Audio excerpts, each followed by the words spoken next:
like starting this with like the hangover. We are back. We are back. How long has it been? It feels like I know the number.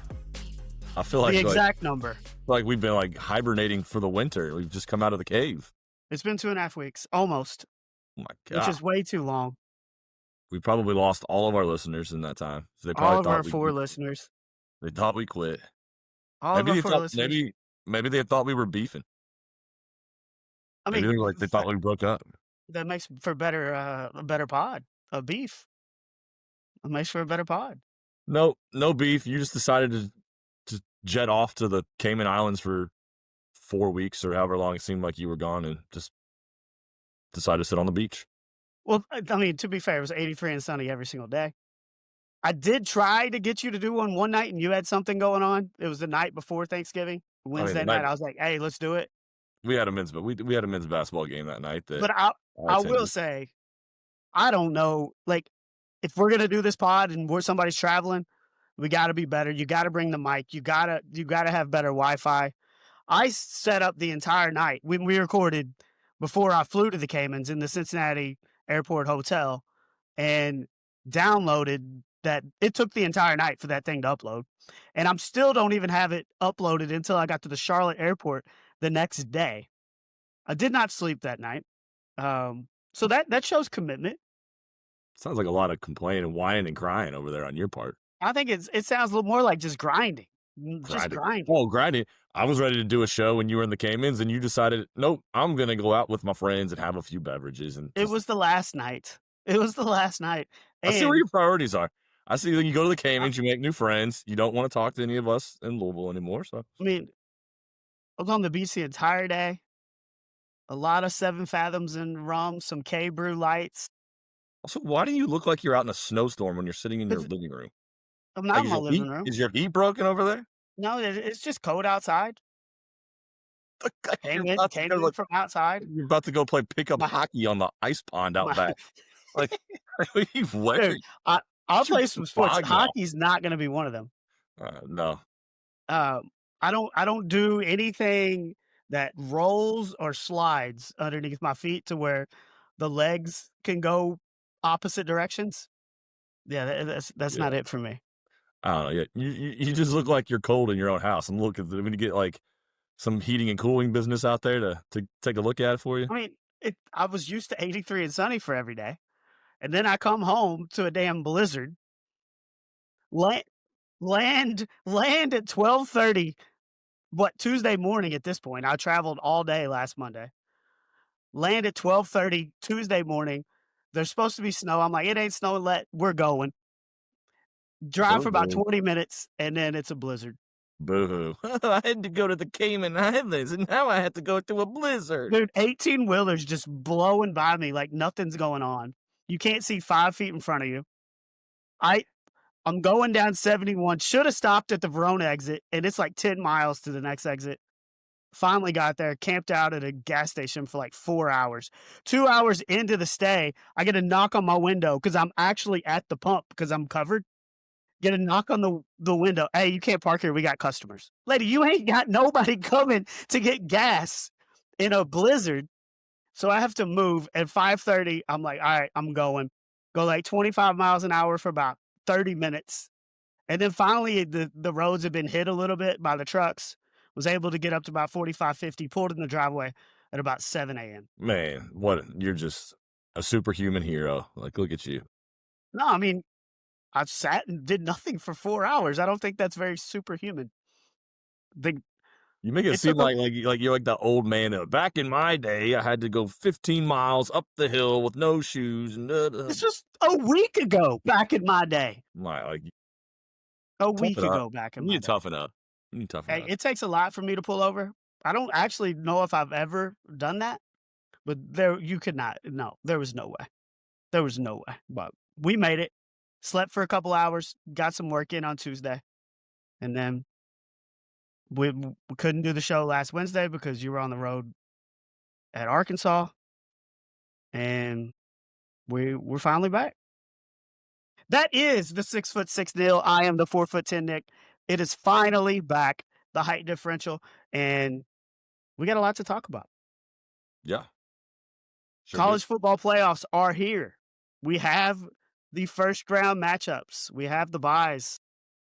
We have it all. We've got the controversy. We've got the matchups. We've got the playoffs. We got it all. A little bit of We'll, everything. we'll talk a little NFL. We'll talk the Bengals after getting a big win at Baltimore, looking like what you wanted them to kind of look like, because you knew their defense wasn't going to be great. They were moving the ball, but they figured out a way to lose. We'll obviously go into that. LeBron's scoring streak of 1 million games with 10-plus points came to an end in Toronto. A raccoon gets drunk at a liquor store, and I think we'll end it with another team tall versus team small draft. We'll do Christmas movies. We'll see if we can throw in another hot take like the noodles and gravy. To this day, people still come up to me and be like, "What is wrong with Nick Evans and noodles and gravy?" Well, you're gonna have to tell Grandma Waylon that Was she's wrong.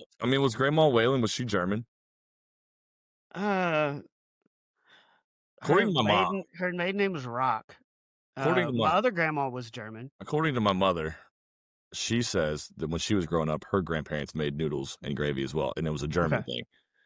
But so that stopped. That stopped along the way somewhere. Thank I'm goodness. sure that's where it derived from. Yeah, But yeah, I mean, I shouldn't have picked it so high, but I was picking what shouldn't my have picked favorite it at things all. are.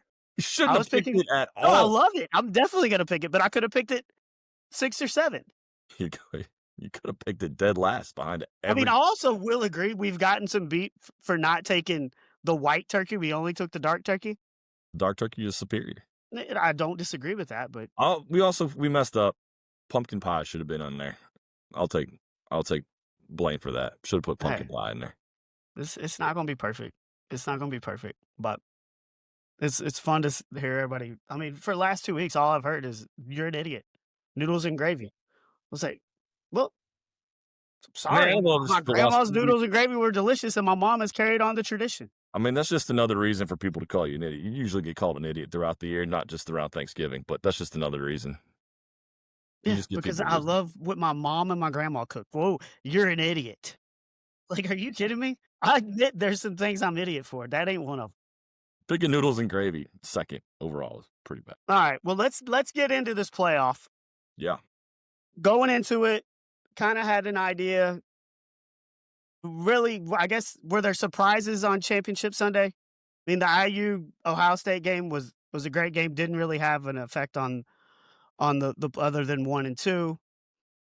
Texas Tech kind of put BYU to bed. With Yeah. BYU could have got in if they would have won, but Yeah. after going straight down the field and looking like this was going to be different, they did nothing the rest of the game. And Georgia puts it on Alabama, which really, I mean, I guess I don't know if you should get penalized for making this a championship game and losing, but BYU clearly did, as they fell multiple spots. Alabama doesn't fall at all. But I guess you got to start at Notre Dame being moved out and Miami being moved in, despite the fact that neither one of them played. Yeah, I mean that's what everybody's talking about is like that last at-large spot and who should have had it. Was it Miami? Was it Notre Dame? Should it have been BYU? And people were Well, and I think Alabama even needs to be in there too. Vanderbilt was even Yeah. mentioned as an outside chance of maybe getting that last spot. But I mean, when you look at it all, I mean, yes, BYU got penalized for playing in that game because they got moved back a spot. They weren't in the playoff last week in the rankings, but they got jumped by a Miami team who did not play a game. So when you do that, then the committee all of a sudden uses that logic as, oh, wait, Notre Dame and Miami are back-to-back in these rankings. Well, let's use the head-to-head, which they should have done from the beginning. They just decided to do it, in the last week when neither one of them played a game. So I think the committee got it right. I just think that they got it right too late. I think that Miami probably should have been in ahead of Notre Dame before now. Well, I mean, and look, we've talked about how these 30-minute shows that are made for TV are kind of annoying, right?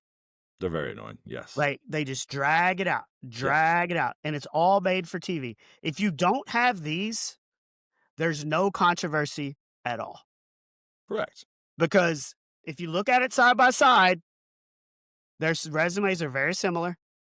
And I know it's the first game of the season, but Miami beat Notre Dame. There you go. I mean, that's it. I So, don't I don't think you wouldn't have what you have now. I mean, the made for TV stuff is just the entertainment. You still have the rankings. So when the rankings come out and there's Notre Dame's ahead of Miami, you're going to have rankings every week, even if it's made for TV entertainment or not. You're still going to have rankings, and there's still going to be controversy.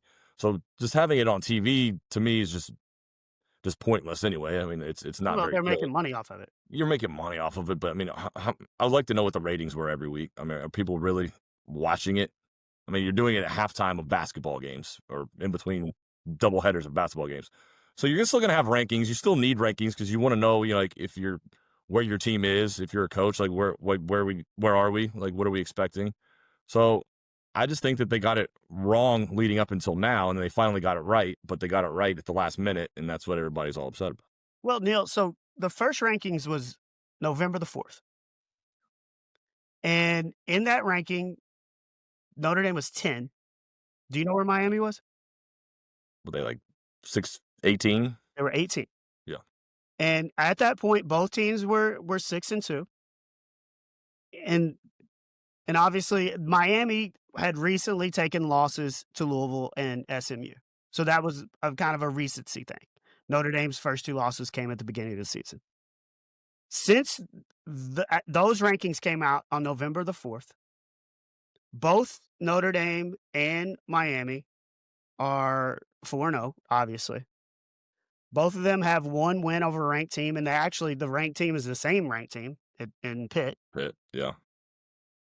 And both teams have blown out their opponents. Notre Dame's average margin of victory is 38. Miami's average margin of victory in those 4 games is 28. But when you go, you're 8 spots behind. You're 8 spots behind. And your resumes are super similar in those 4 games where they move 8 spots and jump them. And that's why the head-to-head didn't matter then, because they had them as 8 teams better. Well, but how many teams between those, but with your 18, I mean, those 7 teams that are in between Miami and Notre Dame, they probably all lost at some point, which then when a team loses, they get dropped. So Miami's going to move up, even though you might say they didn't deserve it or they didn't earn it because they didn't beat anybody. Well, you're not going to keep them stay, like people that lose are going to go behind them. So eventually, in those 4 weeks, Miami caught up because people lost. Teams lost. The committee still thought that Notre Dame was 8 spots higher than Miami At that time. at one point when they had very similar resumes and knew that Notre Dame had lost to Miami. Which I don't know why Notre Dame was even that high to begin with. They should not have been 10th even back then. I mean, you look at what they've done all year. Yeah, like they have 2 really tough, close losses, 1 to Miami and 1 to I Texas combined A&M. 4 points. Combined 4 points. But then outside of that, like who else have they beaten? Like, what is their best win? I mean, you played Purdue, Arkansas, Boise, NC State. I mean, they beat a USC team, which is probably their best That's win. their only ranked win. Probably their best win, but That's their only ranked win.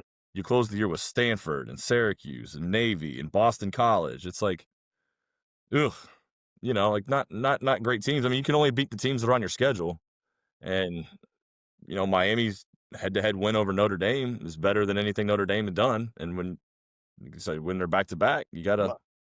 I think they got it right. I don't know how at one point you have them 8 spots higher, and then their resumes were similar then, they're similar now, and now all of a sudden they're in front of them. I just think it came down to Notre Dame was too high to begin with. Well, and if you talk about strength of schedule, Notre Dame's is 42. Miami's 44. Miami's best win, only ranked win, is the win at Notre Dame. I mean, obviously that's the difference. I mean, look, to me, like, you can throw Alabama into the mix. Like, they look terrible on Saturday. And I don't know if you should be able to be penalized for making a conference championship game. You shouldn't. Now, SMU dropped several spots last year when they lost, but they still made the playoff. Yeah. Alabama didn't move at all. Yeah. Yeah. I mean, you can really. I mean, the only place you're going to move them is to what, 10? Well, I mean, if they're going to get in. Yeah. So then you would just put Miami at 9, and I don't know if you're going to do that. So, I mean, Alabama, they did not look great against Georgia, but you look at their whole season, and they beat Georgia earlier in the year. They beat a Vanderbilt team that was being mentioned, as one of the teams that could sneak in there at the end. So a team that's on the fringe playoff. They beat a ranked Tennessee team at the time. They played a close game against Oklahoma, who they're going to face again in the playoff. They have some really good wins. They have a bad loss. They have the worst loss They have of those teams. Yeah, they do have the worst loss, but they also have the best win, and probably, I mean, you look at that in Vandy and Tennessee, they probably has a resume. When you compare it between Notre Dame and Miami and Alabama, they probably, even with that Florida State loss, still have quite a few better wins. Yeah, and their strength of schedule is 11. I mean, which is way higher than 44 and 42. I mean, the Florida State loss opened the season. I mean, it ends up being just a terrible loss. And I mean, I think at the time, you're thinking maybe Florida State's back. Which, if you're the committee, and I mean, this is an argument in Notre Dame's favor, is, you look at that bad loss and you're like, well, it's week 1. Like, how are they playing now? Or how did the rest of the season go? And maybe you give a little leniency because that loss was in week 1 compared to if they had lost to Florida State in week 10. I think if you would have lost Florida State in week 10, you're probably going to get penalized a lot more than you losing to them in week 1, which Notre Dame's counterpart is when they lost week 1 to Miami. So, yeah, I don't know. I mean, BYU's, they weren't in head into the week, so obviously them getting trounced is not going to move them in to the conversation. But, I mean, they've got wins over Utah, who was beating the brakes off of a lot of teams there at the end of the year. They beat Arizona, who is playing really well at the end of the year. Their 2 losses are to the same team. Their strength of schedule is 34. I'm not saying that they should have got in over Alabama or Miami, but I don't know. I just how much do you think? How much do you think the factor in the committee's mind? I don't know if this was asked to them or not. Was, if you don't put Miami in, you're shutting out a Power 4 conference. Like, are you willing to deal with the consequences of that? To me, that's the ACC's fault. Like, figure out a way to get Miami in the championship game when you've got a 5-way tie for second place. You just got to follow the tiebreakers that are in place, and I don't know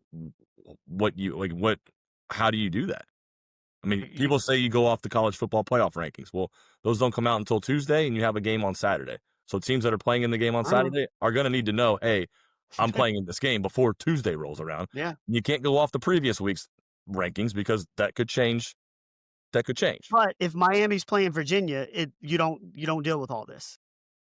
How do you just say, all right, you're in because we think you're better? Like, that's just. That's what the playoff committee does. Have an ACC committee, and then the standings. I mean, 100%. That's what the playoff committee does. You're just going to say that the regular season standings and results just don't matter? I don't know. Like, I don't know what you do, but having a Duke team that's 7-5, that's JMU's best win, right? James Madison. Isn't that James Madison's best win? They beat Duke. Or was it Tulane that beat Duke? Tulane beat Duke. Tulane beat Duke. James Madison didn't really beat it. Yeah, I've got their schedules up here, but that's what opens it up to this happening is Duke playing in that game. And does Tulane and James Madison, do they have a chance? We saw James Madison in person. No, I mean, clearly, no. Like, Notre Dame is by far a better team than both of those. BYU is a better team than both of those. But you can't just tell the non-Power 4 teams you're never going to get a chance to win a national championship. Because then what are you playing football for? You got to give them a chance. It's just they're both going to be 20-point dogs. But they've earned the right. Did they? Let me read you off James Madison's wins. What do you want them to do? Nobody's going to schedule them. But still, they're lucky. State, Liberty, Georgia Southern, Georgia State, Louisiana, Old Dominion, Texas State, Marshall, App State, Washington State, Coastal, and Troy. I understand that, but what do you want them to do? They can't change conference. The SEC is not going to say, come on, James Madison, we'll take you on as a member. Neither is the ACC or the Big 10 or the Big 12. They're stuck in a Power 4 conference. They're always going to be in a Power 4 conference, at least for the foreseeable future. So they can't help who's in their conference. They just play the teams that's on their schedule. And I guarantee you the Alabamas of the world aren't going to want to schedule them. Anybody like Oh, yeah. Louisville did. Louisville did because Louisville will play anybody. I And they was lost to I Louisville. mean, yeah, and But I mean, it wasn't the prettiest game. I guarantee you James But Madison would jump at the opportunity to play the big boys if the big boys one wouldn't be scared. 1000%. So then But if don't you look at penalize that James. schedule, So don't penalize James Madison because nobody wants to play him, and that they're can only beat the teams on their schedule, and that's what they did. Tulane's wins, Northwestern, South Alabama, Duke. They're gonna get a rematch against Ole Miss where they lost 45-10 already. That's exciting. Beat Tulsa, East Carolina, Army, lost to UTSA, Memphis, FAU, Temple, Charlotte, North Texas. And we get them. How many of these playoff teams are missing their coaches or will be missing their coaches are leaving or have left already? I'm off coaching Tulane. I know, and so is the James Madison coach, I'm pretty sure too. But so what do we have? Three playoff teams who are having coaching changes? Yeah, but it's because you got two non-power 4 teams in the playoff. And if you get a non-power 4 team into the playoff, guess what? You're probably going to be coaching somewhere else next year. Yeah, no, you're right. I mean, I don't think this is a thing that's going to happen often. No, but ACC's got to be better. It's the ACC's fault. Yeah. Miami's good. They just weren't good enough to play in the ACC championship game. I know. Which causes all this. Like, the point was to get one of these in here. The good news is they changed the rules from last year, or Tulane would be getting a bye. That would be insane. Yeah, no, you're right. Seriously. No, I know. The top 4 conference champions would get a bye. Yeah, we all agree that was a bad rule to begin with. I don't know. And honestly, here's how you fix it. There is a fix, and the fix is coming. Is you go to 16 teams, you get we're just going to keep increasing it. It'll be 64. And then they'll be like, "What we need the first 4," and then they'll go to 68. 16 teams is the answer. That's enough teams. No, then they'll be crying about 17 and 18. I mean, and then all right. So what if you want to cry about who should get in, Virginia or I don't know, like Cincinnati at that point? Then no, I mean, that's dumb. I would love to see Vanderbilt in this thing. If it was a 16-team playoff, they would be.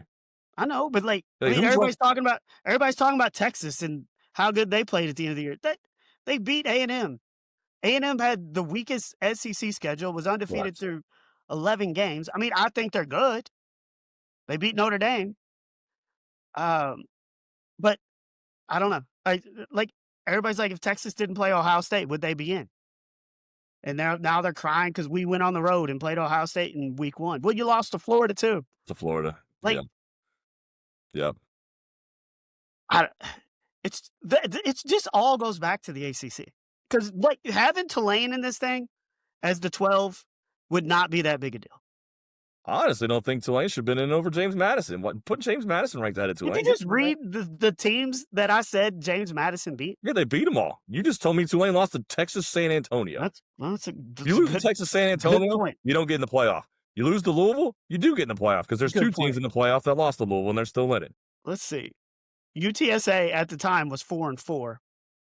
And they didn't just lose; they lost 48-26. Yeah, that's an automatic disqualification from the playoff. Get out, James Madison. You're in. You actually beat everybody on your schedule except for a Power 4 team. And Tulane, you can just go to the Liberty Bowl. And so TNT's getting playoff games for the first time. Do you know the games they get? Are they first round games?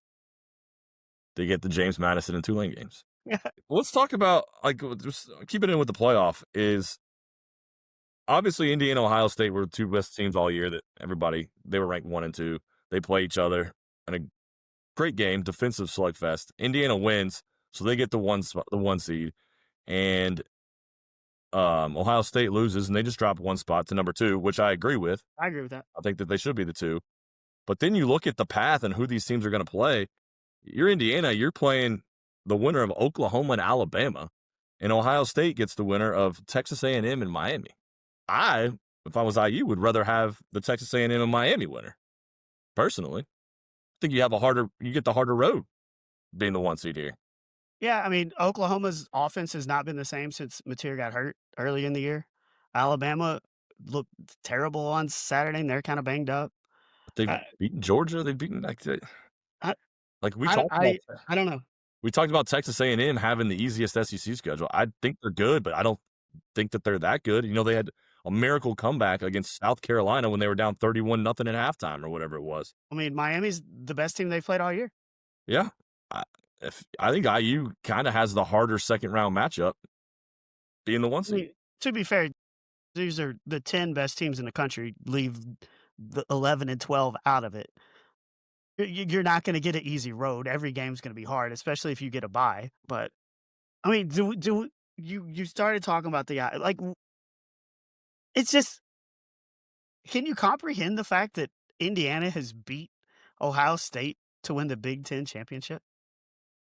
It's pretty surreal. Like, no, like nobody in our lifetime, nobody would have thought this was possible. Like they've always they stunk when we were kids and even up until all of our adult lives until last year. So They no, were the worst, like, Power 4 team in the history of football, they had the exists. most. That's true. They do have the most. They had the most losses in college football. I think Northwestern might have just overtaken them this season for most losses in college football history. So no, it's absolutely a miracle what Kurt Signetti's done. Yeah, and honestly, the miracle is the word. Yeah, I mean, Like, in your biggest dreams, you would not have imagined no, and this. and they're not doing it with 5-star recruits and all that. Like they're doing it like the key players on this team. I mean, Mendoza's a transfer from Cal, but a lot of these guys that are still around were transfers from James Madison, Fisher, Surratt, like both James Madison guys. Pons, James Madison guy. Like they're star players for mid-major players just 3 years ago. And dude in the introductory press conference just like, "Google me, bro. I'll win. I'll win." Yeah, and then he comes out at the halftime of the basketball game after he's introduced as head coach and just goes on a thing of Purdue sucks, Michigan sucks, and Ohio State sucks. Look at it. I mean, he's a maniac. He And he talked his talk and he backed it up you 100%. I mean, you have to be a little bit of a maniac to be a really good coach. You have to, and he clearly is that. And how much did you love the third down call where they just give it to Mendoza, let him make the throw down the field, and just Yeah, put that game on ice? yeah. I mean, I mean, a lot of coaches would have ran there. I feel like you just play conservative a little bit. Your try to defense run has the been clock. great the whole game. I mean, play to win the game. That's what Herm I Edwards just once said. Play to win no, the I game. love it. I love it. Yeah. I mean, Mendoza, he was good. It was 21 to 28 or something like that, I think, for 250 touchdown. The one pick that he threw was just kind of a busted play on that screen. It just was weird, but I don't know. He did enough to win. He made the winning plays. He made the winning throws. He threw the back shoulder fade to Surratt for the only touchdown that they scored that game, and that was enough. Defense. Well, It was defense is the story. Like they well, got and out. we've talked about that a lot this year. We did. How everybody talks about their offense, and everybody talks about Ohio State's defense. And we've talked how, yeah, it's not as good as Ohio State's defense, but they have one of the best defenses in the country, and they put pressure on Saying all night. And I mean, yeah, when you win 13-10, your defense is going to be the story of the game. But I don't know that defense that hasn't got enough credit all year, and I think. I think it's impossible not to give them credit now. Yeah, I mean, they held Ohio State to just 58 yards rushing. Let's see how many sacks they had in this game. They had 5 sacks as a team, I mean, forced the interception. I mean, they got after it. They got after saying they put pressure on them, and that's what won it. yeah, 13-10. I mean, I think the over under was like 44, which I thought was kind of high with both those defenses. I don't win a lot of bets, but I got that one home. And I I think got that one home. with Mendoza getting this thing across the finish line, 12-0, 13-0, Big Ten champion, beat saying, I think he's the heavy, overwhelming favorite to win the Heisman Trophy. I mean, what do you think? Oh, he's gonna win. He's gonna win. Nobody's gonna touch him, right? They announced the field earlier today. It's Mendoza and Saying, and then Jeremiah Love and Diego Pavia. A guy Rodriguez got snubbed from Texas He Tech. got snubbed. He got snubbed, but I mean, dude, that team can win it all. Yeah, they absolutely could.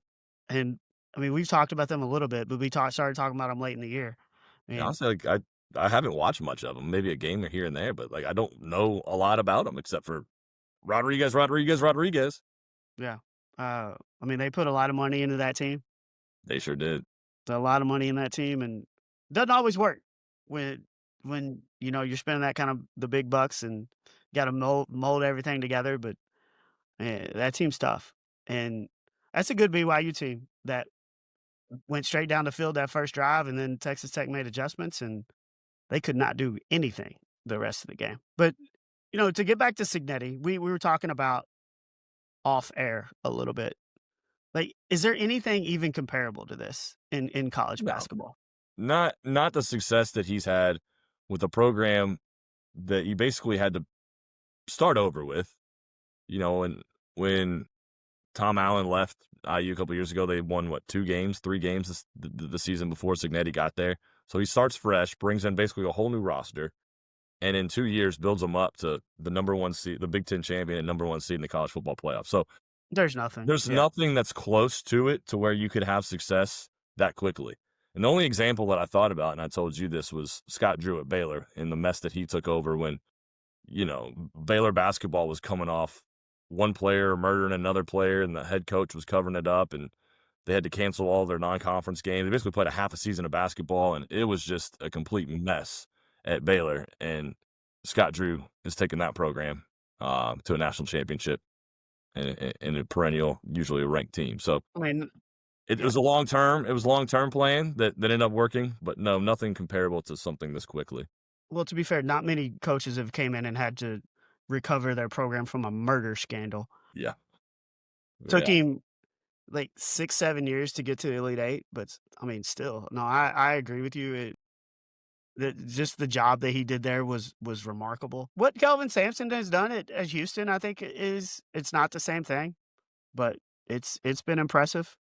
And not They that had some history though in the early '80s of being one of the better teams in the country. and if you use a recent example, and it's not comparable because IU football has been bad for so long. They're the losingest team in basically college football history. But look at the job Pat Kelsey's done in 2 years at Louisville. I mean, that's a quick. You talk about a quick turnaround like Signetti had. Pat Kelsey came in with basically after the 2 years of a 4-win season and an 8-win season and a brand new roster that he had to construct and put together for the portal. You know, in year one, he goes to the NCAA tournament and wins, 20 however many games, and then this year he's ranked in the top 10. So depending on where this is, if the season finishes out like Louisville fans hope it does with the Final Four or potential national championship, I mean that's kind of along the same path.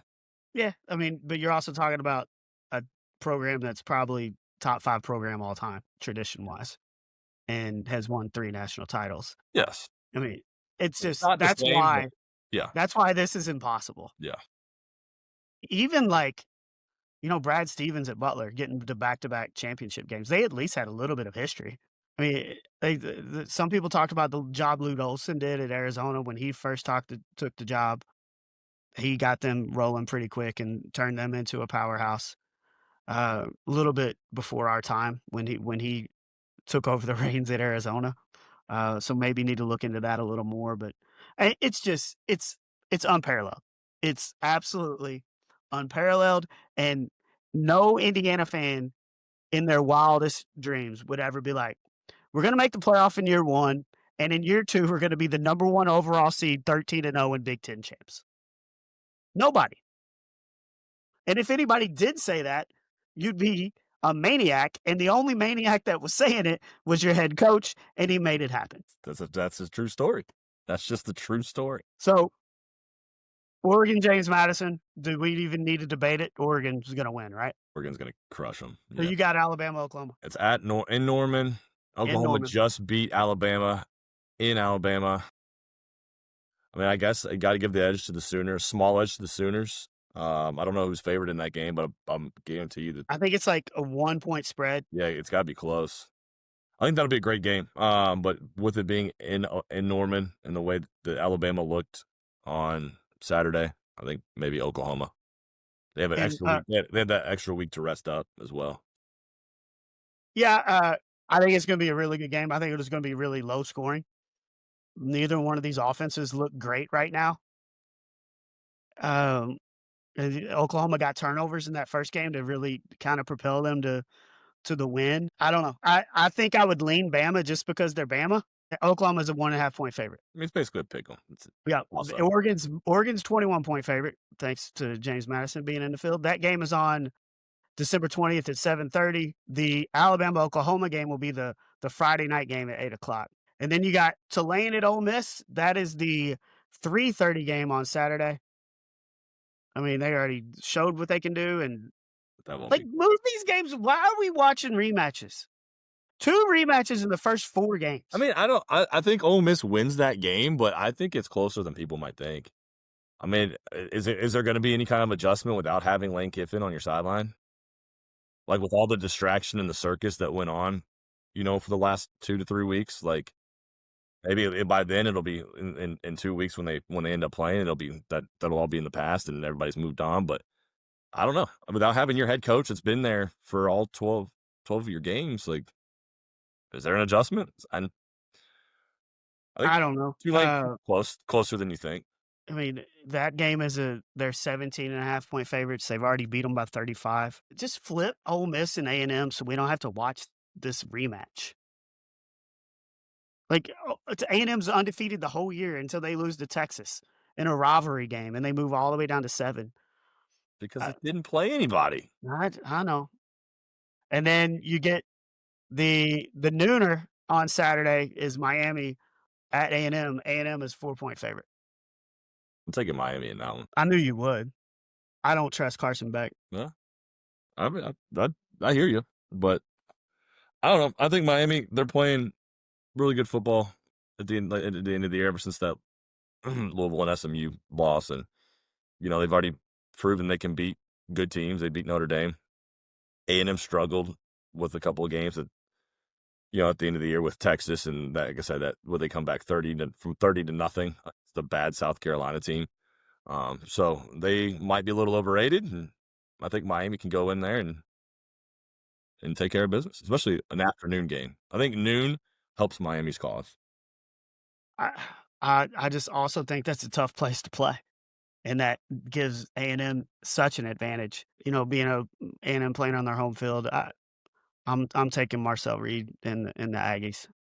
I also really like Elko. I trust him more than Cristobal, 100%. You're an ACC hater. ACC. You know what? You're an Do ACC. you want to close these brackets out? So you've got Oregon at Texas Tech in the Orange Bowl. It's a long way to go for the Oregon Ducks. I know Oregon's good, and I know Texas Tech is really good. I didn't watch much of Texas Tech. I watched more of Oregon than I have Texas Tech. Both Oregon coordinators are leaving. I mean, they're probably distracted with trying to set up their new jobs and get their players on their new teams. So give me Texas Tech. Just simple fact of Oregon's going so far, and I'm going Tech. Coordinators are both leaving, and I don't know. I think they might be a little distracted. I'm going Tech in that one. I really think they can win it all. And then I don't care if it's Alabama or Oklahoma, I'm not picking against the Hoosiers, which how crazy is that? You've got 2 blue bloods in Bama and Oklahoma coming in to play Indiana. They're not coming in to play Indiana. We're going to the Rose Bowl to play Indiana. I mean, coming in, like, they had to win a game to play. Yeah. But yeah, I mean, yeah, I ain't picking against the Hoosiers till I see them get beat. And so then you got a Georgia-Ole Miss rematch. Georgia. Yeah, without Lane Kiffin, I'm definitely going Georgia in that one.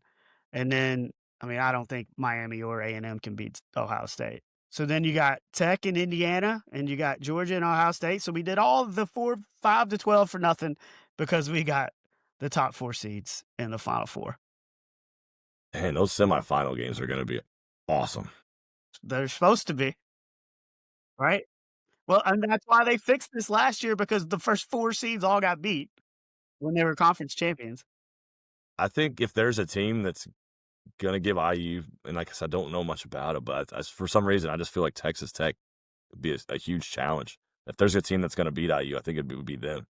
If IU can get through Texas Tech, I think they can win the entire thing. Yeah, I mean, do you think Georgia can beat Ohio State? I mean, the way they played No, on Saturday against Bama, they're clicking, they're playing their best football. I'm still taking Ohio State. I think I would. I mean, I think you're going to see a rematch of the Big Ten championship in the national championship game. I mean, it's just amplified by 100. The fact Indiana's playing Ohio State for a Big Ten championship, and it's like the biggest thing ever. And then if they can do it a month later for the whole chip, I mean, it's not even real life. So if Ohio State beats them in the national title, do we get to have Game 3? No, I don't think that's the way it works, dude. It should. I don't think that's the way it works. But yeah, I don't know. It's going to be fun to see Indiana try to win the thing. But you're right. If everything plays out, those semifinal games are pretty dang good. Really good. And they should be. Yes. And maybe we just skip all this and go back to the way it used to be, because that's what we would have got. If you just go to 4 teams. This is just what you get. Yeah, I mean, everybody wanted 12. Yeah, everybody wanted 12. But so we can get Tulane and James Madison in here and get waxed by 40. I just think somewhere along the way, somebody's probably going to pull an upset. I mean, you look at last year's national title game between Ohio State and Notre Dame, and both Ohio State and Notre Dame played in the first round. They both hosted playoff games in the first round. And all teams that got buys lost. Yeah. All 4. Yeah. Well, that was before conference. That was back when conference champions automatically got a bye, and we all agreed that they probably shouldn't. Right. But how do we get this? How do we get this wrong? How hard is it to make a 12-team tournament? Like, we're going to make more changes again next year to keep this from happening. Yeah. They keep getting things wrong. Like, shouldn't be that hard. Didn't you fix it? I mean, I do agree. One team should be able to get in. That's not a Power 4. But having 2 of 12 is too many. Okay. 17%. I had to do the math on my calculator. 17% of the teams are Tulane and James Madison that have no chance to win at all. None. 0. They cannot win. If they can't win one game. I really hope James Madison goes to Eugene and wins and just shuts you up. But even if that happens, they're not going to win the whole thing. Don't sleep on Tulane. I'm not convinced Tulane can't win at Ole Miss. They lost to UTSA. You just cussed them out on your own 15 minutes ago. I did. You're right. I don't know. I'm not sold on Ole Miss. Well, they're anytime you lose your coach, you don't know what's going to happen. But who did they struggle with earlier in the year that wasn't a great team? They beat them by like 3 at home. I mean, teams are allowed to struggle. No, they're not. No, they're not? Okay. As long as you figure out a way to win. They're not allowed to struggle. Let me see. Who was the Ole Miss? They had a terrible team that they barely beat. Washington State. They beat Washington State at home by 3. They beat a bad Arkansas team by only 6.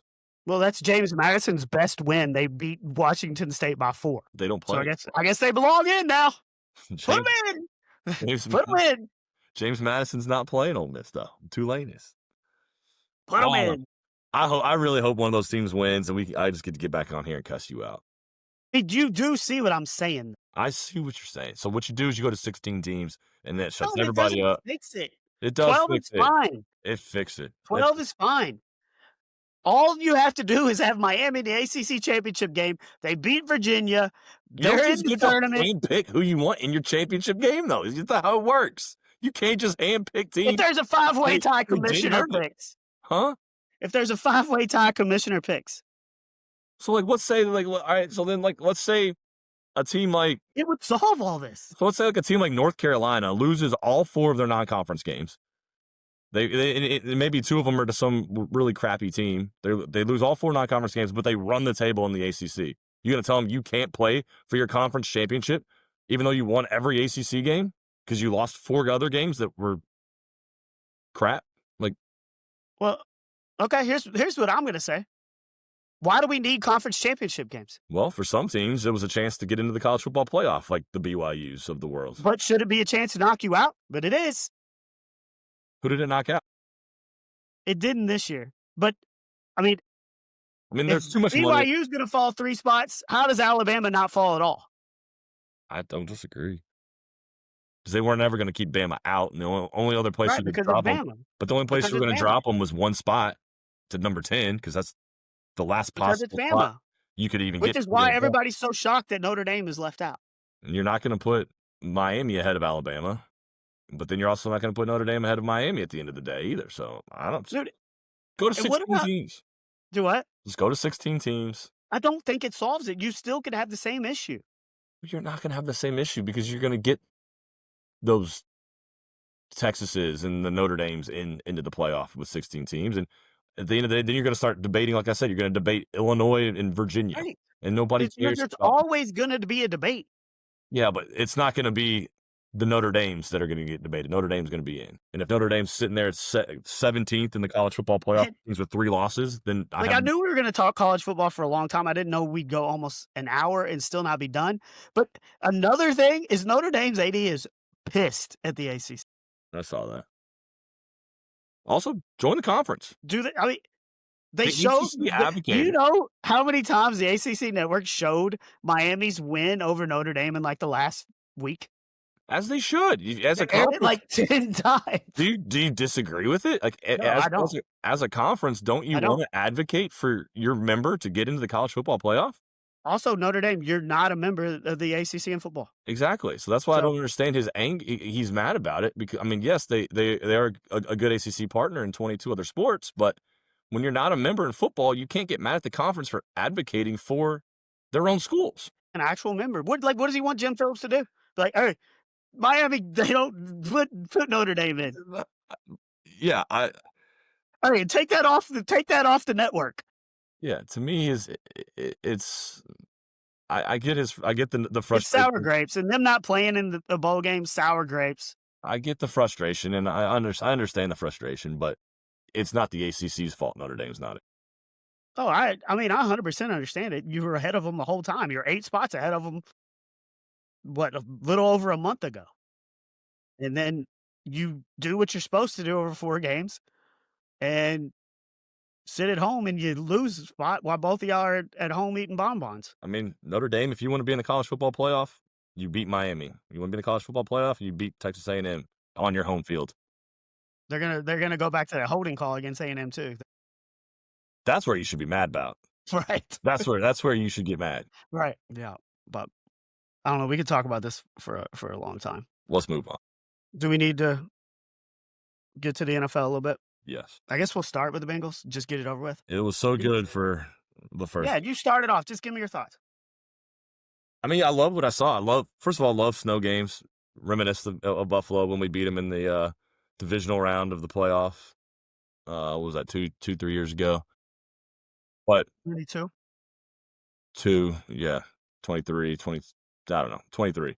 But anyways, Bengals came out. They took the ball. They said, we want the ball. And they went down and just shoved it right down Buffalo's throat, right down the field, touchdown. Second possession, touchdown. And then was it the third possession, another touchdown, or was it either the fourth one? Yeah. Like, jumped on them early. Joe Burrow looked like healthy, good MVP candidate Joe Burrow. T. Higgins was looking like T. Higgins. You know, the offense was clicking. The offensive line looked great. Defense, first half, is hit and miss. They made some good plays, got a couple sacks. Couldn't get stops on 4th down. Yeah, couldn't get stops on 4th down. And then the second half, the wheels kind of, not even the second half, the fourth quarter. The fourth quarter, you're up by 10 with 7.5 to go. You need to win the game. And the defense didn't get stops. Joe Burrow made a few errors, some costly mistakes. The tipped interception and then that screen pass, which I don't know what that was. If you're just going to throw that, you might as well just run the ball since it was on first down. Just hand the ball off. It was a called run. It was a called run. Yeah. He audibled out of it? Well, it didn't audible. He just was going to run a little flip over. He saw the corner blitzing and was going to try to throw it over top of him. I don't think he got a good grip of the ball. I also think he didn't have great footing. So did Joe say that he did that? Yeah. I missed that part. So, yeah. So that's on you, Joe. You know, if you're not going to run the play and you're going to do your own thing, you better make sure it works. And not only did it not work, it worked in 7 points in Buffalo's favor. And after that, you knew your defense wasn't going to stop them, and it was lights out. Well, and we give Zach Taylor a lot of grief for most of it is deserved. Yeah, But such as you're not driving. onside kicking in that weather. You don't onside kick, and you think that your Oh, defense is gonna 100%. get a I agree stop. with you. Like, I what agree are with you, you but doing? you also have the lead with 5 minutes to go where you're milking the clock and you call a run play, and you're thinking worst thing that could happen here is we lose a couple yards, and instead your quarterback tries to throw a little out to quick out to Jamar Chase over top of a blitzing corner, and they're going the other way to score, um, which is the tough beat. And look, you've put all the trust in Joe Burrow to make any decision that he wants to make under center because he's earned that. Yeah. But just eat that. Even if you're gonna run it or pass it, and you see that corner coming, just eat it. Just take the sack. Let's go to second down, Or hand the ball off and run like you're or just supposed to hand it do. off, or just hand Like it you're off. supposed to do. And like you said, the worst thing that happens is you lose 2 yards, the clock runs, and you live to play 2nd and 12. I mean, you were getting to the point where the clock was a factor, Yeah, if you would've got where another first down there, Buffalo's gonna start calling some you timeouts. don't even need to score again. Like, Right. it's to where you can put the game away. Yes. And yeah, you're right. The next possession, you're like, "Oh, Joe's gonna be mad," and he tip pass, goes straight into the He defender's stared hands. down the word like, his eyes were just staring at the receiver, so the defensive lineman just put his hands up because he saw Joe Burrow basically staring right at him, and Joe just threw it right at him. It was a Right. bad throw. Hey, and then they get the ball back, they go straight down the field. T. Higgins gets pass interference in the end zone, makes an They didn't unbelievable call. one-handed They don't catch. They even didn't call even it. call PI, They don't even which is just call it. which is just wild. And he's out there with a concussion. Like, he's Yes, back in concussion protocol today. We right. all saw it on TV, pointing to his head multiple times. He did not look right. He looked off. Like, he looked like something was wrong. And they And then he continued to throw him out there. and then he makes that catch, And we all sit there at tailgaters and we're like, there's no way you can put him back in this game. and he comes And back he comes out. back in. I mean, he talked about it post game. He used this word. I Told you. didn't. I'm a soldier. Yeah.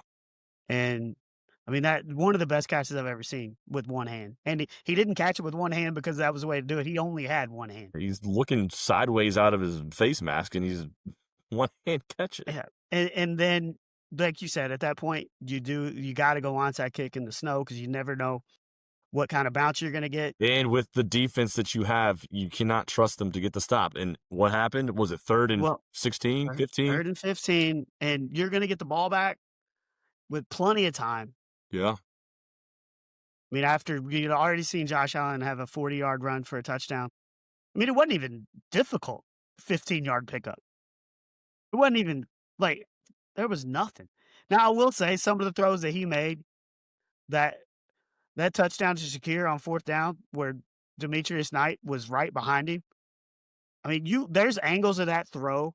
It's just Yeah. an incredible play. Yeah. But bottom line is the Bengals defense is who we knew they were all season long. Buffalo did not punt yesterday. Did No. not punt. When you can't force Um, the other team to punt, you are not going to win the game. and I mean, Joe sounded pretty dejected in his post game. Well, it ended your season. Yeah, I mean, there's still you're if you're playing break the ice, you've got like one cube left in the game. Like it's almost over. Please tell me you played break the ice. I did, yes. Okay. Um, the Bengals scored 33 points again. They scored 34 in this game. In the last 2 years, they're now 4-7 when scoring 33 points or more. The rest of the NFL is 136 and 10 and 2.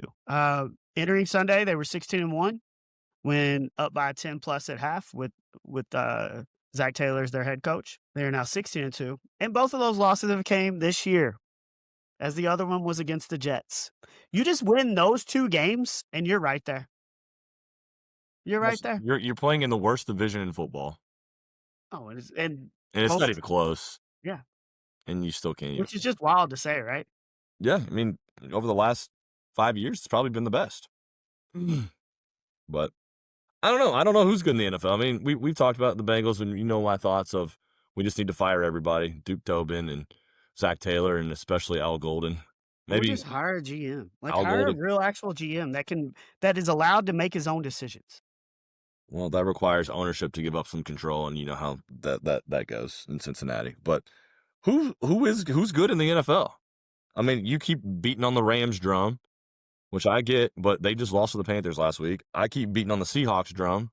They won 37-9 yesterday. I mean, are those the two best teams in the NFL? Man, Patriots? Yeah, maybe. Yeah, If the only two 11-2 teams in football are the Patriots and the Broncos. And I'm still not sold on the Broncos. if you're making me pick between the Patriots and the Broncos, yeah, I'm 100% going Patriots. But I trust Drake May way more than I do you trust think Bowman. either one of those teams are better than the Rams or Seahawks?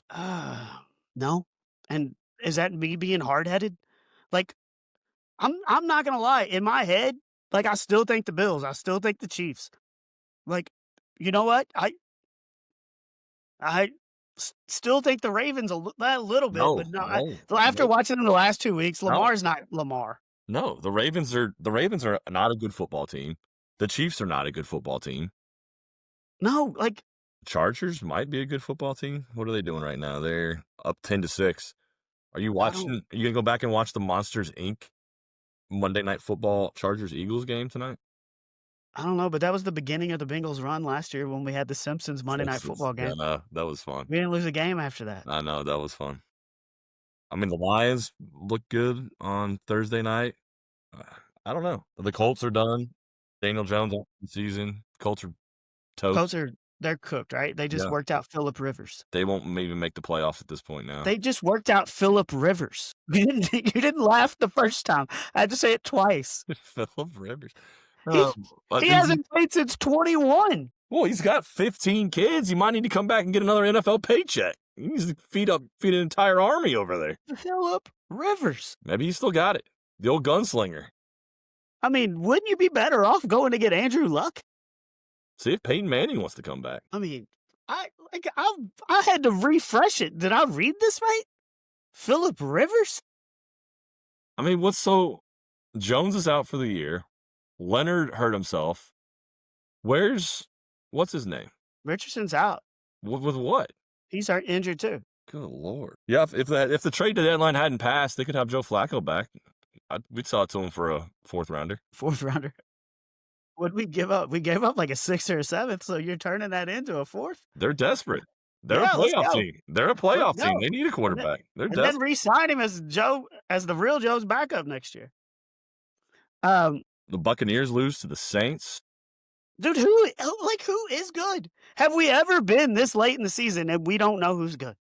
Or are we just being hard-headed and not just looking at reality and being like, you know what? The Patriots and the Broncos are good at football. I don't think the Broncos are good at football. Their record says otherwise, but I'm not a believer. I am coming around on the Patriots.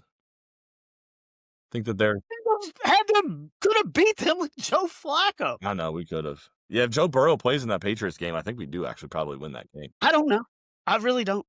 I think the Rams, like the Eagles, Seahawks are good. The Rams are good. The Seahawks are good. Are the Packers good again? Maybe. Like they beat the Bears, but who knows? Are the Bears are good? No, I don't think the Bears are good. I mean, it's crazy. I guess we'll do a ranking at some point, but we ain't doing that today. We're already too deep in the weeds. What else we say we need to talk about? LeBron. And I'm an MJ over LeBron guy, but just because. But last week, LeBron's NBA record run of 1,297 consecutive games with at least 10 points ended in a win at Toronto. The streak started on January the 6th, 2007. Lasted almost 2 decades. The second longest streak is Michael Jordan with 866. Kareem had 787, and Karl Malone had the 4th longest run at 575. It's not quite 3 times, but it's almost 3 times as long. That's insane. As Karl Malone's streak. That's insane. Like, what were you doing in 2007? Probably studying for finals at Indiana University. I mean, like, what was going on in '07? Well, let's see. What do you think the number one song in 2007 was? What, in January of 2007? Is that when it was? That's when his streak started, January 6th, 2007. Number one song, January 2007. What do you think it was? I have no idea.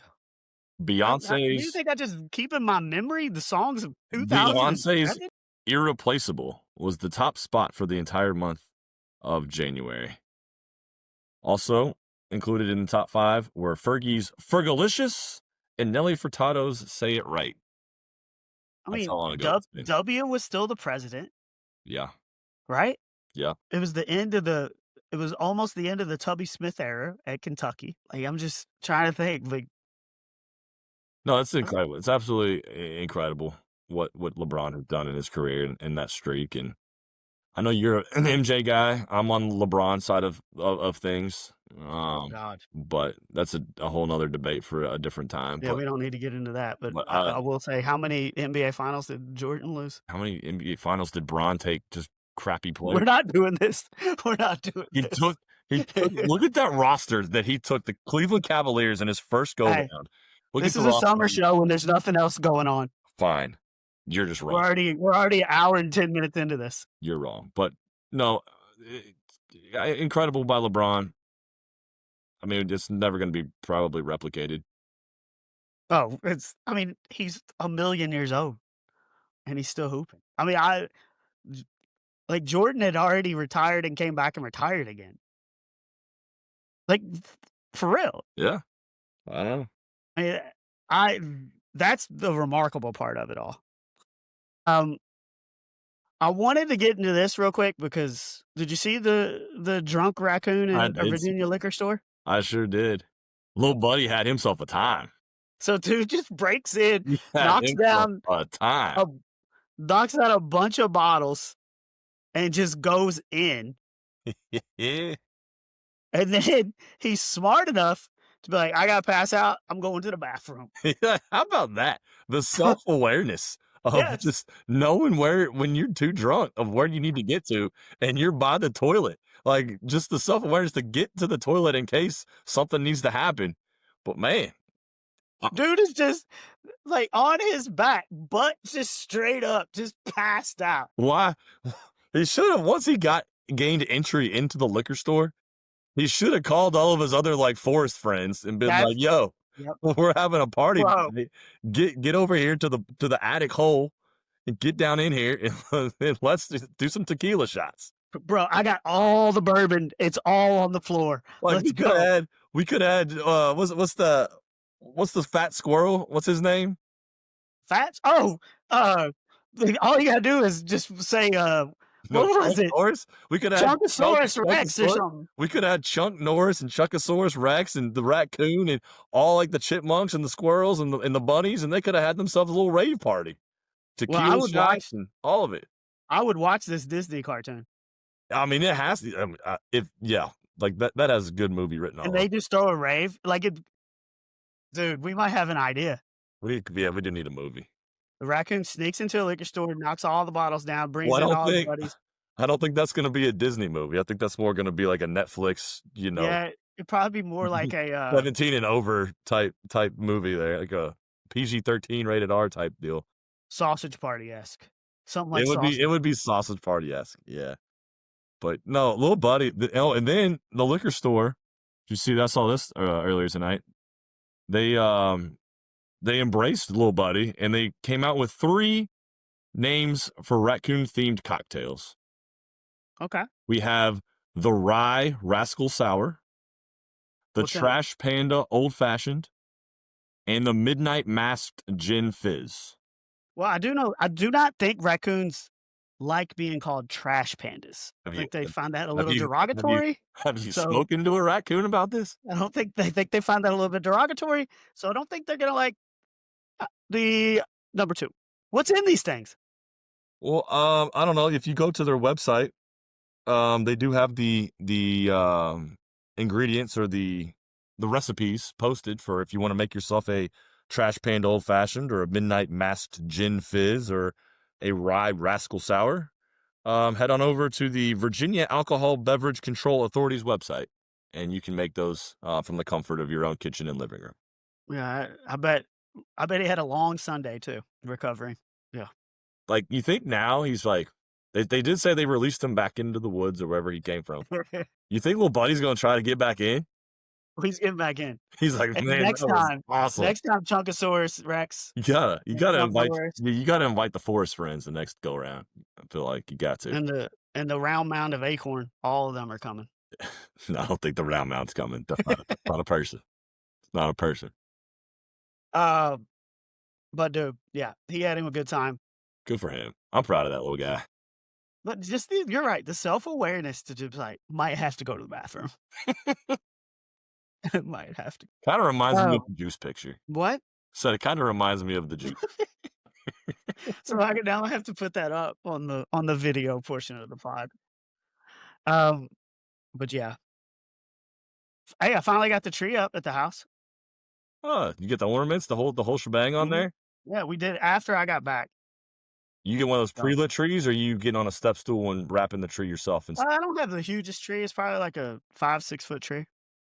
That's about double your size. It's close to double. Close to double. Dude, But don't hurt yourself trying to get the star up there now. We got. Oh, I don't put a star. Do you know what I put up? God, it's probably some dumb tradition of yours. What do we got? It's just a Santa Cincinnati Bengals hat. I'd burn it. I should. I don't think you see. I think you should only put that up on certain years. Like if the Bengals have a winning record, the hat goes on the tree. The Bengals have a losing record. It would never be on the tree. Huh?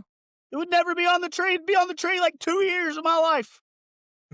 Well, that's what it is. I'd be able to put it up.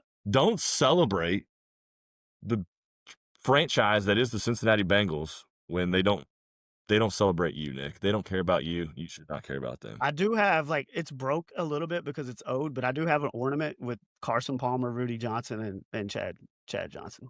Peter Rudy. Yep. Since we got so much feedback for the Thanksgiving food draft, I think we should do a Christmas themed draft. Yeah, I'm in for that. Let's do Christmas movies. I'm in for that. You got the first pick with the dark turkey. Yep. So I'm gonna go first pick. Hey, can you make sure this time at least you put the graphics on the right side? Yeah. Nope, you screwed up. Yeah, I will make sure. Thank you. I was doing all that in the high school gym in the Cayman Islands with no Wi-Fi whatsoever. There was no chance. I agree that I messed it up, but there was no way I was re-uploading that after sitting in the back of the media room, just watching it go 1%, 2%, 3% for over an hour. There was no way I was doing it again. But yes, team tall, team small. First pick. All right. And I said, I almost would rather have the second and third pick because I'm having a hard time picking between 1 and 2. Christmas Vacation. I mean, that is the clear-cut number one pick. That is a great pick. Christmas Vacation is a movie that you can just quote all year round. There's just things from that movie that you would just say to your friends and relatives in the middle of July. But no, a classic, always a hilarious movie. Clark Griswold, definitely number one. All right, number 2 pick for me. A lot of people don't like this movie. Ooh, but so is this your noodles and gravy? No, this is way better than that. We're going. People don't like this movie with your first overall pick.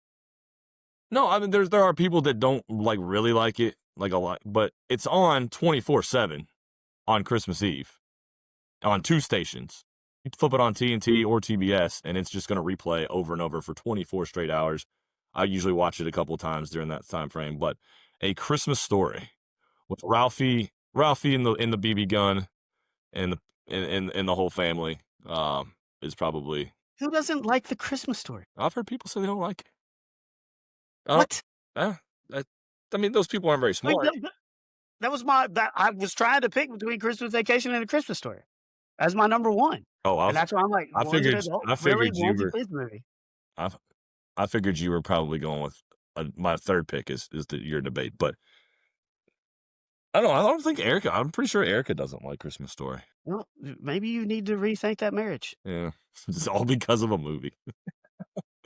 Hon, we got to talk. Like, it's a tradition. Like, I don't understand, but, like, I could watch that movie. I can't wait to watch that movie during Christmas.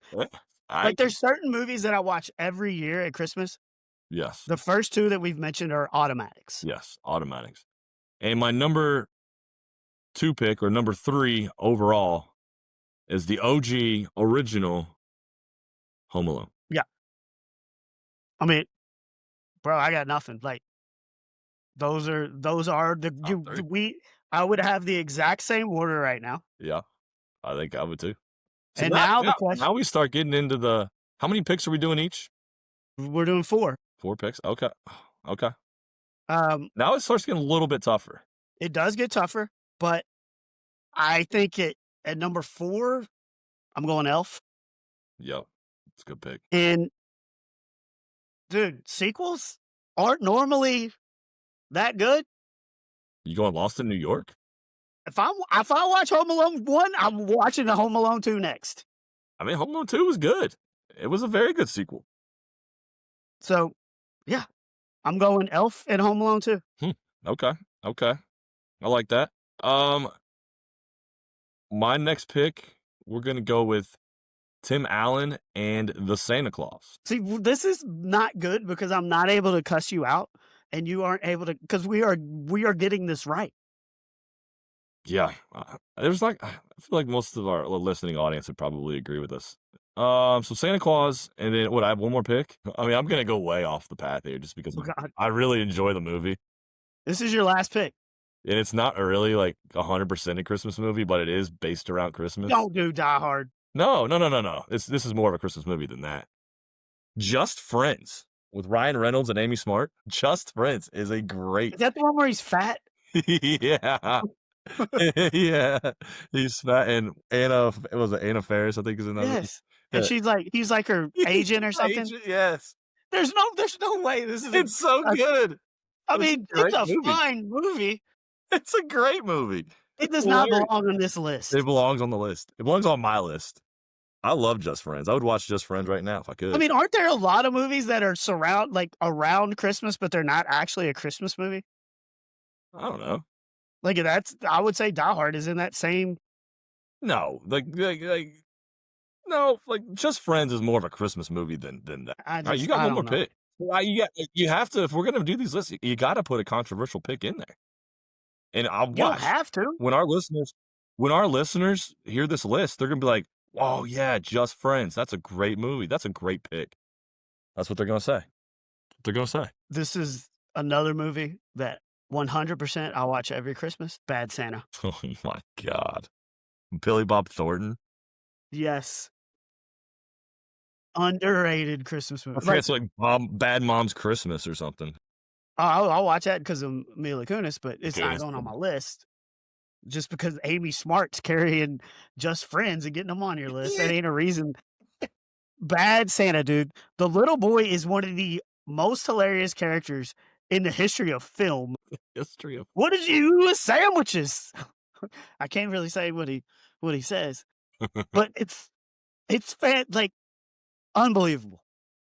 Those, like, I'll watch it. I'll 100%. If I have to pay for a streaming service for a month to be able to watch Bad Santa, I will do it. I might just go out and find the DVD as a Christmas gift to you and get it for you. I already have it. You don't need to be doing that Well, then what do you need a streaming service for? because I don't even think I have a DVD player anymore. It's Good point. Now you 2025. just pop it in your PlayStation. Yeah, my PlayStation doesn't have it. I don't have a Classics disc. that we left off. So I mean, I mostly agree with our list, except the last 2 picks are a little controversial, which we needed because I think Bad Santa's a bad I pick. don't think mine is controversial at all. Yeah, Bad Santa does not belong on the list. Just my Friends guy. ain't even a Christmas movie. It is a Christmas movie. It absolutely is a Christmas movie. They sing Christmas carols to like I've seen the Christmas people at carols the in a lot of church. movies. All right, what did we leave off? I mean, some classics that we left off, but I mean, these were like before our time, like The Miracle on 34th Street Yeah. and It's a Wonderful Life. We're No probably gonna get Grinch. cussed out for leaving those off. No Grinch on If you were going Grinch, which one would you put on? the Jim Carrey Grinch. D Everybody said the new one was really good, but I haven't watched I it. mean, Polar Express was a good one, but We are not putting Polar Express on our what list. about the Muppets Christmas Carol?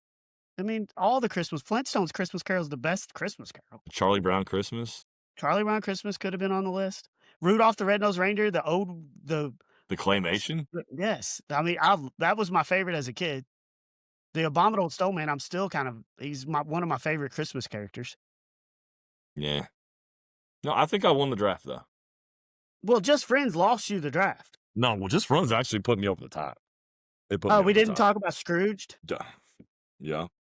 I mean, there's like 47 Santa Clauses now. Yeah, just the Oh, original. like OG Tim Allen, #1 is all you need. I'm just glad that Neil got his weenie whistle in that one. You didn't mention a very Harold and Kumar Christmas. That was gonna be my It's next pick. actually good. That was It's gonna be my actually next good. pick, but we ran out of time. It's actually a good movie. It doesn't deserve on a list. No, it doesn't deserve on anybody's list. Charlie Brown, it was probably, I don't know. It's just, I won. I think I won the draft. I don't think you did, but I mean, Just We'll let Friends the listener. loses you, bro. We'll let the You listener. couldn't have come up with anything better than Just Friends. I don't need to come up with anything better than Just Friends because Just Friends is that good. It's They- that good. We're gonna be doing the show in 10 years, and that's gonna be your noodles and gravy. That is not a noodles and gravy type of pick. It is a pick. First And of also, all- there's no family tradition with it. Like, you don't even grandma didn't make you Just Friends. She wasn't the director or the producer of Just Friends. But I Like, also didn't grandma put it as made my my second. noodles and gravy. I would have put it as my second pick, then maybe I get cussed out. But since I put it as my last pick, and it is a great movie, it deserves to be on the list. Noodles and gravy does not deserve to be on any Thanksgiving list ever. You keep ragging my grandma traditions, dude. Oh, your grandma is a lovely lady. She was a lovely lady, and I've got the utmost respect for Grandma Evans, or was it your mom's mom? Wait, Grandma Whalen. Grandma Yeah. Whalen. Utmost respect. But the noodles and gravy. Dude, 100%. I'm getting you some next year. I can't wait. I can't wait. Can I have it in like March when like normal people eat noodles and gravy? No, but you can have it early because I think I'm going to the Caymans again, so you'll get it in mid-November. Speaking of early, you got cussed out yesterday a little bit. What for? From William Brown. I told him I would give him a shout out on here. You went to your mom's birthday 3 weeks early. Yeah. We had a little birthday celebration for Shirley. Yeah. Early. So happy 3-week early birthday to Shirley.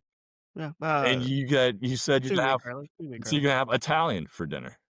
Mhm. And William Brown straight cussed you out because he's like, well, that's weird because you're eating Italian on the weekend, and he only Was eats it Sunday Italian or was it the weekend? the weekend because you're having it last night. Yeah. He's like, I only eat Italian on the weekdays. Normally you have Italian on the weekdays. We had Al Pastor. It was delicious. I don't know what that is. Is that a restaurant or is that a food? It's a restaurant. Okay. What'd you get? Pretty authentic. Little We chicken got some parm? carbonara. We got some pizza. We got some spaghetti. Just the Basics. regular old Basic food groups. But yeah, we did Mom's birthday because she's on the 21st, and everything gets busy around Christmas. And if you're a Christmas baby, your birthday always gets forgotten. So when's your birthday party? No, nobody cares. Did they even like celebrate? Did they even sing happy birthday to you last night, or was it just Mom? It was just Mom, and I wanted it to be just Mom. Your birthday's on the 24th.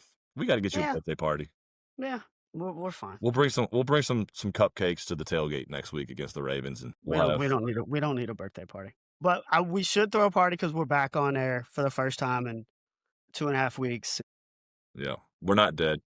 I knew we'd go long today because we got a lot to talk about. Yeah, it was a good show. You keep telling yourself that, but we got to figure out when we can do this again because both working the women's game on Wednesday night. I have a Christmas party on Thursday night. Sundays have been tough because Christmas party on Friday night. So basketball. We'll be in Cincinnati on Sunday. So next Monday at the. I mean, we could do a pod from the Yum Center since it's a 9:00 game against Ball State on Wednesday night. Yeah.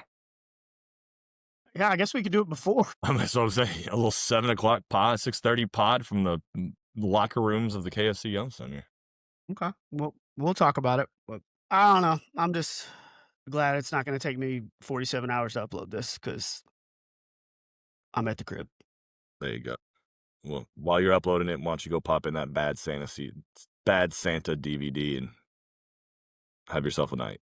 When was the last time you watched it? Oh, it's been a while. Watch it. I'm just gonna go. I'm gonna watch Just Friends. I will watch Just Friends, but you promised me you're going to watch Bad Santa, and next year that will probably be on your list. It won't be, but also you got to get busy watching the Fast and Furious franchises because you owe us a 10-page paper at the end of the football season. So, oof, from first to worst, it stings giving that belt away when you come in last. Just a all-time shambles of a season for the Hooties. my fantasy squads, all three of them. It was a rough year, and I'm used to winning. But all right, we've rambled long enough.